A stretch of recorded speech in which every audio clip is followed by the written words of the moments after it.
I don't think it's going to be. It's too expensive to instrument all of the infrastructure to support autonomous vehicles. I think it's going to be, and I mean, it still might be worth it if it were possible, or if it were necessary. But I think it's going to be possible to have autonomous cars with just the roads that we have right now. And if so, then that's going to be much more cost effective. Okay. I'm just wondering about the cost of having. How much does it really cost to have a car right now that can drive itself to the best of its ability? I don't know. I mean, I can tell.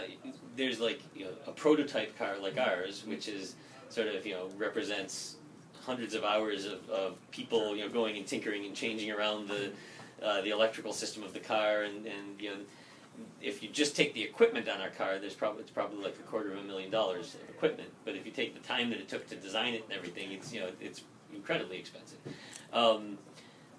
If you take that to economies of scale and start building lots of these cars, and it's right now it still would cost more than more than a luxury car normally would. It's not at the point where it's there's trade-offs. If you want to have the high precision differential GPS, that system itself is like $70,000.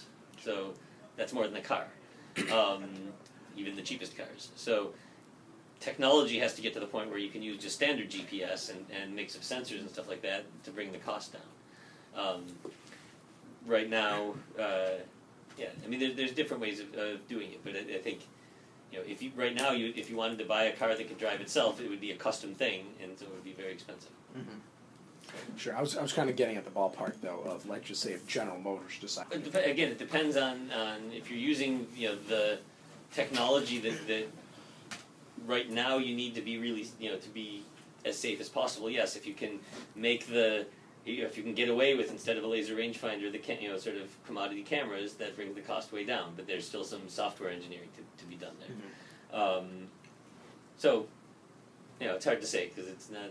There's still an interplay between the hardware and the software and the engineering of the car. Like I say, I think it's going to be like General Motors will keep, and all the other companies will keep putting in aspects of autonomy, each of which will cost a little bit.